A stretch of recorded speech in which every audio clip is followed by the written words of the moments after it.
Bom, vamos lá. Tava conversando, aí eu vou tentando passar por partes aqui para não deixar as respostas muito longas, né? Então, lembrando de novo, não sou dono da verdade. Então, se alguma coisa que eu falo incomoda um pouquinho, é só não acreditar e passar aí a seguir aquilo que você entende que é mais correto. Então, em relação a matar ou morrer, acho que ficou respondido nos outros dois. Mas em relação ao plano que a pessoa se conecta após morte, isso depende da energia dela. Infelizmente, muitas pessoas ficam perdidas durante eras, justamente por causa daquilo que eu expliquei.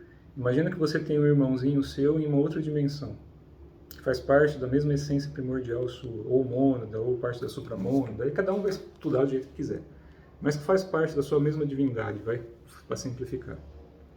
Enquanto todos esses seus irmãozinhos ou irmãzinhas, pensem em energia, vai, blocos de luz, enquanto todos eles, sem exceção, não depurarem, não transmutarem a si mesmo em qualquer aspecto dimensional que seja necessário até que volte a essa divindade recolha tudo isso, ou se espera o ciclo natural de crescimento, sustentação e transmutação dessa própria divindade, porque mesmo enquanto divindade ela está, aquele corpo dela enquanto divindade, explicando assim uma coisa meio estranha, né? Mas não um corpo humano, claro, um corpo de energia daquela própria divindade tem um tempo. E esse tempo é medido por yugas. Então esse universo que a gente está agora, que é um grande universo, ele tem pequenos universos dentro, e aí tem as galáxias e planetinhas. Assim, da forma como eles explicam o microcosmos. Né? A gente tem esse nosso corpo, que a gente herda quando vem para a Terra, do qual a gente é responsável, assim como um ser habita o corpo de Gaia, Gaia, né, habita o corpo da Terra, assim como seres habitam corpos estelares, corpos galácticos, corpos universais. Isso dentro da parte interna, a gente estuda dentro de microcosmos e macrocosmos. Dentro do Vedanta, estuda de outra forma. Cada tradição vai estudar de um jeito. Mas, de certa forma, a gente se conectar à nossa própria divindade, que já faz parte da gente, né? Mas, imagina que você tem pedacinhos seus soltos, ou seja, as cordas do violão não estão afinadas corretamente, a geometria não está certa.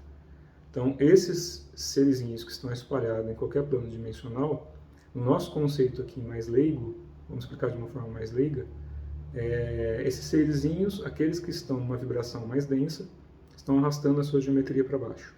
Imagina que você é um círculo perfeito, vai? Você é um círculo redondinho, 360 graus redondinho. Imagina que para ele ficar perfeitinho tem que ter uma vibração que sustente ele naquele diâmetro correto.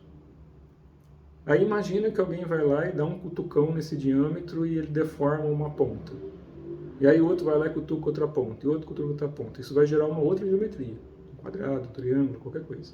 E isso tudo tem princípios internos de geração de energia, não são formas geométricas. São formas energéticas, mas que a gente entende em padrões geométricos aqui. Que também rege os números, rege as constelações, aí para quem estuda já basia ou outras coisinhas aí nesse sentido, ou dentro da própria Vedanta tem estudos também que mexem com isso. Mas voltando aqui ao assunto, quando um desses pedacinhos está solto, os pedacinhos que estão aí no nosso conceito se iluminando têm necessariamente obrigação de ou depurar, ou dissolver, ou arrastar essa energia. Por quê? Porque faz parte do mesmo corpo estrutural dessa divindade. Fractal. Então as coisas vão e vêm. Aquilo que não pode ser trabalhado precisa de ser corrigido. Então tem coisas que são assim mesmo. Então as pessoas morrem, mas muitas vezes acabam perdidas, porque o karma que geraram em qualquer plano dimensional ou nessa vida ainda está sendo arrastado como um plano que a gente chama de plano negro, no sentido da energia densa. Não pensem em cor, pelo amor de Deus.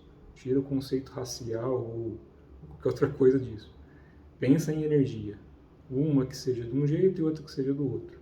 É que é difícil colocar isso. Vamos colocar como 0 e 1, vai, em vez de branco e preto. Dá na mesma. Mas imagina que a energia 0, que não é 0 como número, ela está num estado yin e a outra está no estado yang. Só que uma em estado yang ou yin se deformou em relação a ela mesma. Então, ou seja, ela está se afastando da própria essência dela, por N motivos. Isso pode acontecer por qualquer motivo.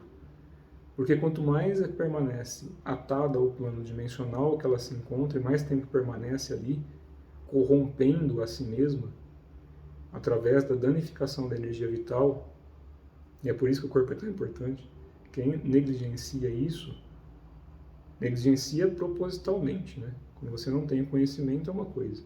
Quando você tem e não faz o mínimo para para tentar se depurar mais do que se intoxica, tem consequências. Isso é, de certa forma, um pequeno suicídio, vai. Então, para a energia, isso é complicado. Então, esses devas corporais, isso rege, isso está em vários planos dimensionais. Quando a gente morre aqui e a gente não consegue liberar a consciência, muitas vezes as pessoas se tornam o que eles chamam de espíritos famintos, ou quiumbas, ou errantes. Quando é faminto, que eles falam no sentido de necessidade de comer, eu expliquei em vídeos anteriores. É porque ele ainda permanece mentalmente identificado com o plano ao que ele se encontrava, e ele ainda tem uma necessidade energética que vem a partir da transitoriedade corporal. Ele precisa de um corpo manifesto para realizar aquelas vontades. Então, seja numa forma animalesca ou demoníaca, de qualquer jeito, ele vai buscar aquilo que ele ainda acha que é necessário. E isso pode se passar éons, eras, yugas, até que essa energia reverta. Então, quando a gente fala que no plano espiritual não é espaço para infantilidade no sentido das pessoas acharem que vão morrer ou desencarnar e se tornar uma coisa que são aqui. Porque não é assim que funciona. Você tem que aprender a dissolver e transmigrar a consciência e passar a identificar, inclusive, o sofrimento das coisas, sejam alegrias ou sofrimentos. Só que você não pode identificar para você, você tem que identificar onde está a causa disso. E liberar essa causa para que esses espíritos que estão em sofrimento possam se emancipar. Então eu estou respondendo de acordo com a pergunta. Não sei se é bem compreensível para todos, acredito que algumas pessoas que nunca ouviram falar disso é utopia. Mas o karma é a bola de neve, que é a própria energia do que a gente faz para com a gente, com o universo, seja microcosmo ou macrocosmos, quando a gente danifica essa estrutura essencial, se chegar em ponto máximo de densificação, essa energia, de certa forma, tem um gatilho para dissolver aquilo que é denso. Não importa a que custo, seja a própria dissolução do universo ou não. Ah, mas o que acontece com quem está dentro desse universo? Depende do estado de consciência, de cultivo e de abertura dos canais da pessoa. Pensa assim, você tem um grande magneto. Aí você tem ímãs pequenininhos e ímãs grandões. Quem chega primeiro, o ímã pequenininho ou o ímã grandão? O que tem maior poder de magnetismo ou o que tem menor poder de magnetismo?